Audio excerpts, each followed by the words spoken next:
All right. All right. Hi, Gina. Thank you so much for joining me on the Persevere Podcast. Thank you so much for having me. What an exciting way to start a Monday. I know. I love to say make it happen Monday, and we are making it happen, aren't we? We surely are. So, Gina, you have a band. The band is the Gina Powers Band. And you are a musician, and I'd like to say you are an entrepreneur as well. So welcome to the podcast. And today we're going to talk about the story of you being a musician and how you came to this spot of being a musician. And I'd love to share with the audience what you're creating in the world, how you're doing it, the journey of being a musician. And let's just let the conversation go. Just go naturally. So to start off with, tell us about the type of music that you produce, Gina. Well, the type of music I generally write has a large swath of genre, right? So I have some that's kind of more singer-songwriter, some that's a little country, some that's a little rock, some that's pop. I just kind of let the song become what it wants to become in the creative process. So that's been a fun exploration. And then I also have the songs that I sing that aren't necessarily always the songs that I write. Mm-hmm. And so the actual performance of the song versus the writing of the song are just two different creative processes. So it's been fun to explore different genres, and it's been fun to explore different instrumentations as well. So for those of us that are not part of the music industry, tell us about that of you either write your song and then you produce it and you could potentially sell it to someone else. Correct.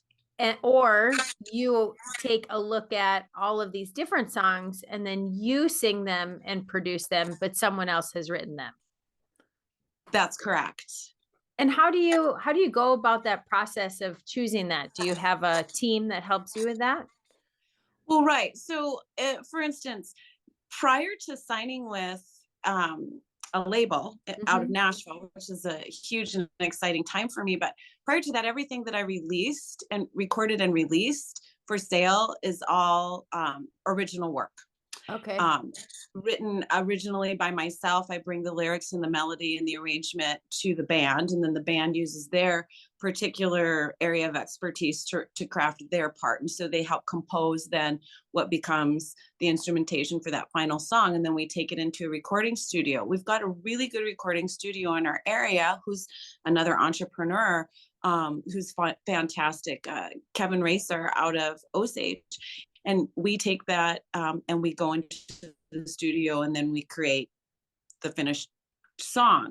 Now, since I signed the record deal, I had the opportunity to sing 3 singles that will be on an album when it is finalized, that were written by the legendary Jerry Foster. He's a Hall of Fame country music Hall of Fame writer, and he along with Bill Rice, his songwriting partner, over their career to this day are still the most highly awarded ASCAP songwriting team, and they won over 550 awards for their songwriting. Wow.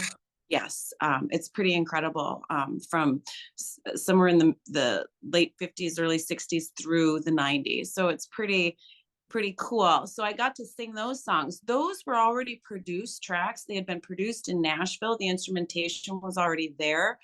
It was just a matter of me putting the vocal track in place, which I was able to do here in Osage, send it back down to Nashville, and thanks to technology and all of that, they assembled that and released those, and those are already streaming on Spotify. It's hard to believe that the music is not only streaming, but it's being played on the radio. Pretty exciting stuff.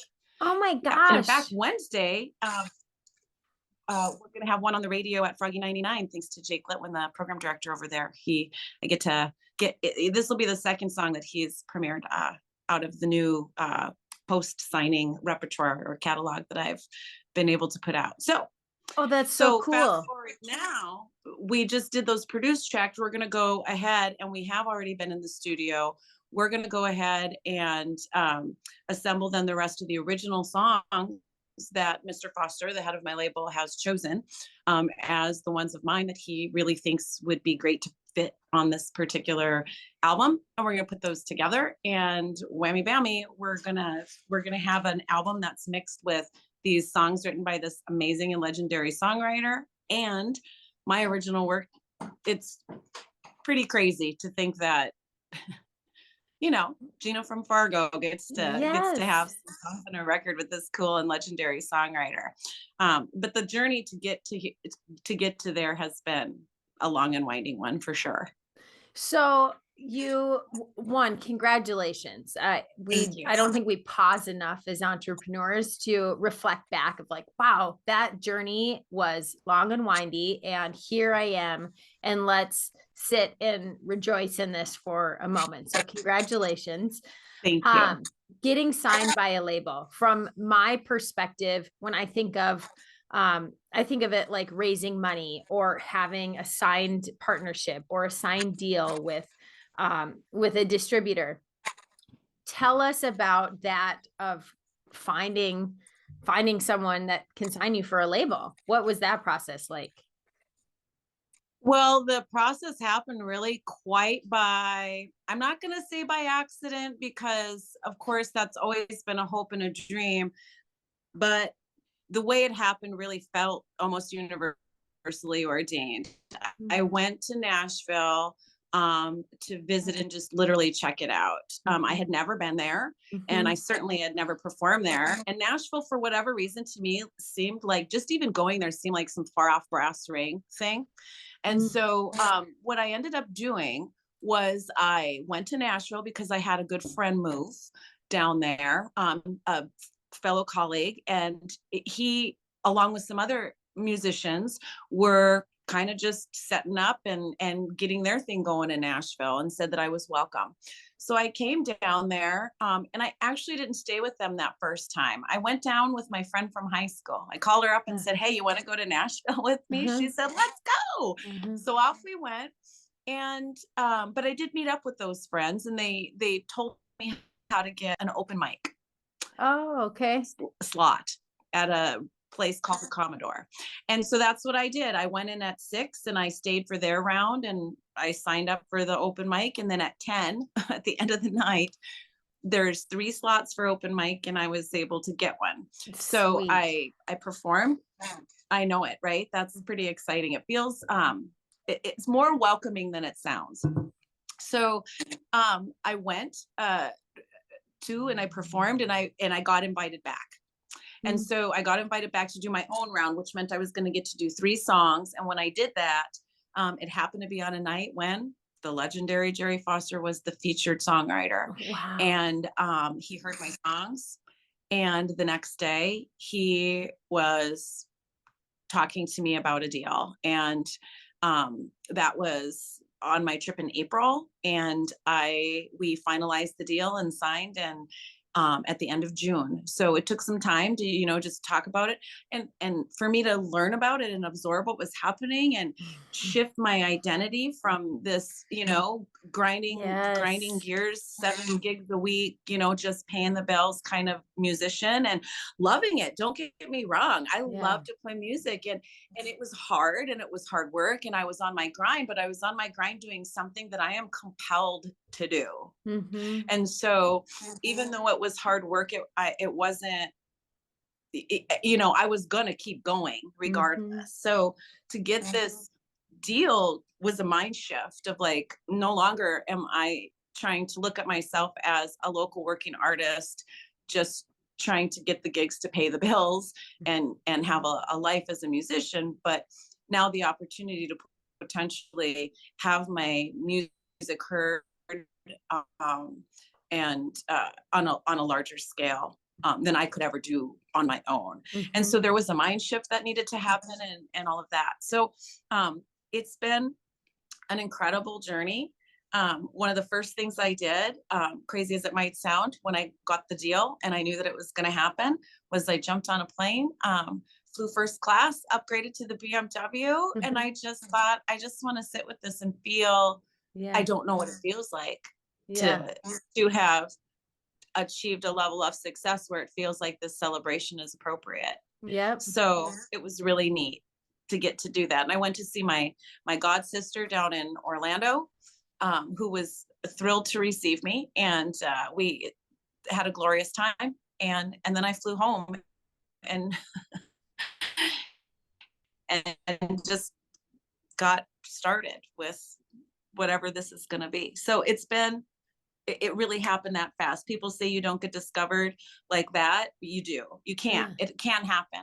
Right place, right time, right impulse. I followed it and it worked out for me. It didn't happen overnight.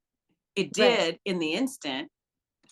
That moment was an overnight moment, but that's 10 years of grinding really hard on my game, trying to just do my best to be the best musician I can, and to try and manage being an entrepreneur as a musician. It's a different kind of industry. So, and you have to, something that I say with sales is that you just have to show up every day, and you can't take a day off. It's very much like a musician. You have to show up, even if there's only 2 people or no people at your gig. You still have to perform, and you never know who's going to walk through those doors. And it's practice, right? Like you're practicing every time that you perform. Very cool. Now tell me. That's exactly right. Oh, go ahead. Sorry, there's a little lag right there when I. Nope, that's okay. I was agreeing with you 100%. You listen, the audience, I would say, thinking of performing, it's like standing up and speaking in front of a room of others is one of the most terrifying things for people. And from your aspect, is you said that you've been doing it for 10 years. Do you still get the butterflies? Like when you were there at that audition, when there was only 3 of you, do you still get nervous, dry mouth, butterflies in your stomach, or is that like old hat? And do you have anything that you can share with the audience of how you've overcome any nervousness? I get nervous when I'm in environments that are new to me, when it's a type of show maybe that is at a different level than I'm used to performing at. I take it seriously, but I take every performance seriously. I'm not nervous now in the way that I was when I first started. When you first start, especially as like a solo musician or in a band, and you don't necessarily have a lot of experience, everything feels new. Everything is a learning curve, from how to hook up the sound to what to do if you get feedback, just all of the little tiny details. And the devil truly is in the details in that regard. And over time you learn. And so the unknowns or the unknowables or the not knowing what you don't knows are less and less. And so there's a level of confidence that just comes with experience. And I think you can see that with seasoned performers. Even when you go and you watch them on stage, those that have, been gigging for a while, you can just, they have an ease about them in the way they present themselves on stage. I still get nervous in the sense that although I have a lot of public speaking experience, and I've done that in previous careers, and done work with media and all of those, when you're singing, especially original work, or performing original work, it feels like you're doing something a little bit more vulnerable, I think, for me. I think for me, writing a speech to pep up an audience is a completely different animal than singing a song that's written from, a heartfelt experience or, whatever. And so that level of vulnerability is something that for me, I just had to get over. I really just had to get into a mind space of, they're here to see you do what they're not able to do, for instance, maybe like one of the things that I think people appreciate about performers is the fact that you can suspend the mask for a while, and you can connect as a human being on a real human level. And so I think when I am able to just get into that mind space, well, there are no nerves. It's just pure exhilaration, like I can't even describe. And you love it. And I love it. That's amazing. So how about you have a band that you perform with and working with them? How long have you worked with this group? Well, my bass player, Mitch Rinbach, and I were just discussing this last evening. We started playing together in January of 2017. And he's the longest band member. Okay. So it's 6 years. It's a long time in 6 years. And then Russ Pfaff has been with us for, I believe. And then Nathan was with us back in January 2017. And then he left for a while and he's returned. And so he's been back with us now since the summer. So besides though the fact that we've played together in a band, we taught together, Nathan, Mitchell and I taught together for quite a long number of years. And then we also have played in other ensembles together, even in the midst of all of this. So even when Nathan wasn't playing in the Gina Powers band, he and I were playing together, doing a Powers and Pitcher duo, which we still do. We still love to do. We love to sing the harmonies and do more folky stuff, and sometimes. So yeah, we've been playing together a long time. I think when I added it up, we've got a couple hundred years of musical experience between all of us. And so it's really fun to build that chemistry and to see it come out on stage. And that's what I read, is that you really started as a 12-year-old. Your dad put a guitar in your hands, and that was where it started. Can you tell us about that? Well, I've always sung, even when I was tiny. And in fact, I think I was humming and singing before I was speaking audible sentences or that people could understand. But what I really wanted to do was play piano. And nobody at that time in my household knew how to play piano, even though we had one. And so, but my father knew some chords on the guitar. So he handed me an old nylon string guitar, little parlor guitar. And taught me how to play Puff the Magic Dragon. It was 3 chords, G, C, and D. Yeah. And and at this time we lived in Tahoe. We were living in the mountains, and there was certainly no YouTube, and no chord books. And so I just kind of learned my own funky way of playing the best I could, the sounds I heard. And so that's even still impacts how I hear music to this day. I think. In fact, speaking of Mitch, who plays bass so phenomenally well, he was saying, you don't hear music the way everybody hears music. It's really, you can tell just by the way you interact with it in movement. So there's something, I think, to be said for what can come from every teacher on the planet's gonna email me over this, but what can come from a lack of formal training, exposure. The creativity and uniqueness that can come from that is, and so I've never been a rule follower, really. I mean, I'm not entirely sure. I was in the military, and I can follow the rules and I can walk a line, but when it comes to doing things, I like to do it my own way. And so is the same with the singing, which is really my first love. And the only reason I wanted to play an instrument was because I wanted to have music that I could sing to, that I could have access to no matter what. So I sang out of the record collection that we had that was staggering. Oh, if I had my hands on that record collection today, it's many years ago been lost. But everything from Billie Holiday to Barbara Streisand to Sade to Rod Stewart and Billy Joel and Led Zeppelin and the Allman Brothers. I sang everything. Carole King, Bonnie Raitt, if I could get my hands on it, Joan Baez, Dolly Parton. And my dad would yell, that sounds like a chipmunk. Ah. Would listen to all of it, and I would dance to it, and I would listen, and I would play it on the record player, and then I had a record player in my room, and I would play it in there, and I would dance all over. I just really loved to sing and feel the energy of music and the way it feels in it's as a tangible vibration inside the body, and then you release it and it just feels so cathartic. Mm-hmm.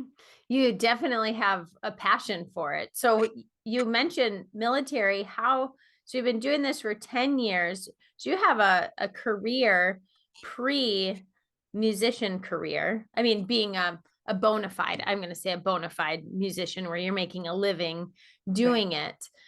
That's a very entrepreneurial of you, because it's most people, when they get in their career, they stay in it through the long haul, and they're like, gosh, I wish I would have. How did you decide to take the leap and be a musician? Well, my career path has been a windy one as well. And I believe now, looking back, being a little bit older, 52, I've got some context and some history to look back on. I was always trying to find being a musician, and I just couldn't find a route into it. I had a career in human services that I'm very proud of. I was in the military as a younger person. I've done property management. I mean, I've done so many different types of job functions that coming to a place of abandoning a formal and traditional job type of thing really was more out of a place of desperation's the wrong word, but I think on a level, maybe a little, like I don't fit in this world. I just never have. And I've tried so hard to, and it just doesn't work for me. I end up getting depressed and feeling frustrated.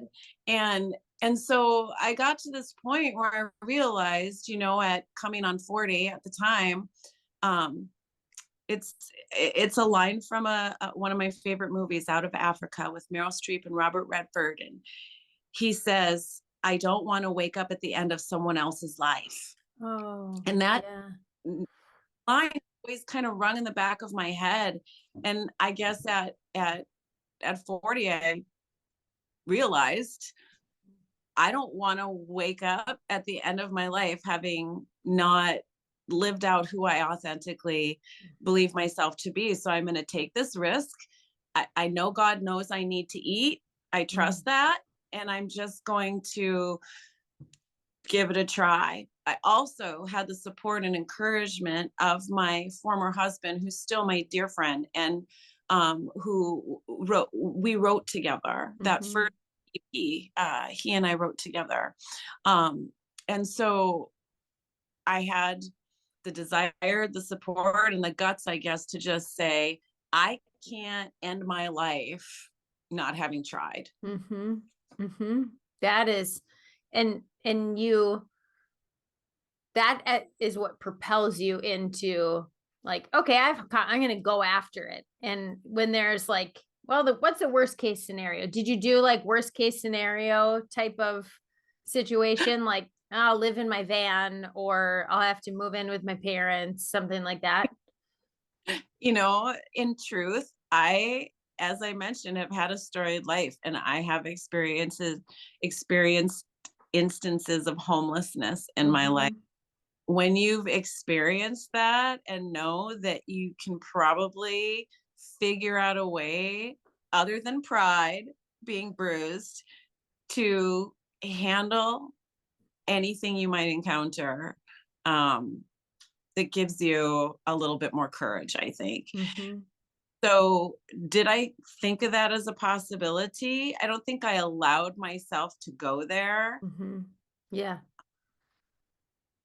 I just don't think failure was an option. Nice. Yeah. But it was I mean, I'd be lying if I didn't say, but that there was fear there. Yeah. And anxiety.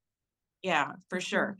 That's what kept me going on those days when I was, tired. And it's a very physical job, and I'm not 22. Yeah, it has to be exhausting, and traveling itself is exhausting, but then performing, I think even like us being on this podcast, right? Like the prep of doing it, and then you do the interview and then you're done. And it's a lot like performing. It kind of sucks the energy out of you, but you've got to refill that tank and you've got to do it again the next day. And sometimes you probably were doing multiple gigs in a day, right? To get Yeah. by. Well, that's, I anyone that's listening, that I always encourage, it's never too late. It's never too late to go after what you aspire to be. And a new version, we can always reinvent ourselves, but you have to be willing to take the risks. You have to be willing to have the confidence and put yourself out there, just like a musician does, right? A performer does. You put yourself out there, and people are going to judge you, and we're always going to have people that say that we aren't doing it as well as their perception of what is good. But at the end of the day, it doesn't matter, right? You're living out your dream. That's right. Yeah. And to be honest with you, the journey to that record deal was about as delicious as anything I've ever experienced, really. The hard times make it even more delicious and satisfying. And so I just do think that when you know that what you really want to do is, I don't know, make kites, brew coffee, Yeah. vote. If that's really what you want to do, I do think that we do give ourselves a lot of reasons that are very legitimate. My family relies on me, they depend on my income and all of those things. But what better reason to do what you are passionate about? Seriously.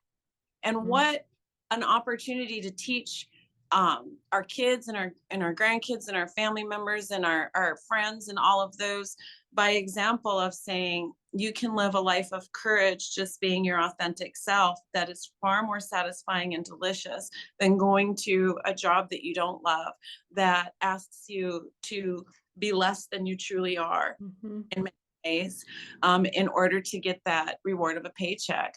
Now, I'm a pragmatic human and individual, and bills are bills, and people need to eat and pay for things. But I'll tell you what, I have more satisfaction in my life now than I ever have. And I've gotten to a level far beyond anything I really thought was realistic, especially at my age, Yep. And so let that be an open door that you listeners can feel encouraged to walk through and say, you know what, it might be a risk, but I'm going to do it. Because I'll tell you what, that anxiety that I got to feed my family and I got to pay my bills and all that stuff, that will propel you. Yes. That will make you even more creative. That will, it might wear you out a little bit, but that's okay. Yep. That's because when you follow your heart and you're truly following your passion, you're gonna be given exactly the right thought at the right time, and you're gonna be able to follow that to the next right thing, and it's gonna lead you down the path farther and farther. So, and you got to keep persevering, right? That's what Persevere Podcast. Got to keep persevering. Yeah. Well, Gina, thank you so much for joining us today.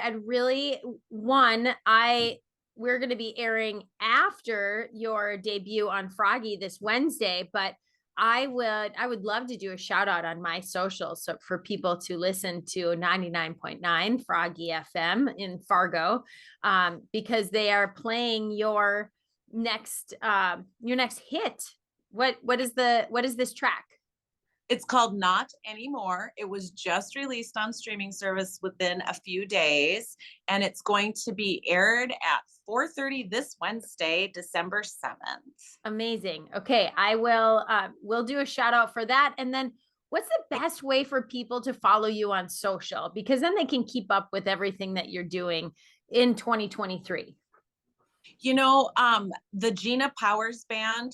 Okay. You can't go wrong with that. That will get you to my Facebook page, and it will get you to YouTube. Something will pull up in a Google search under that.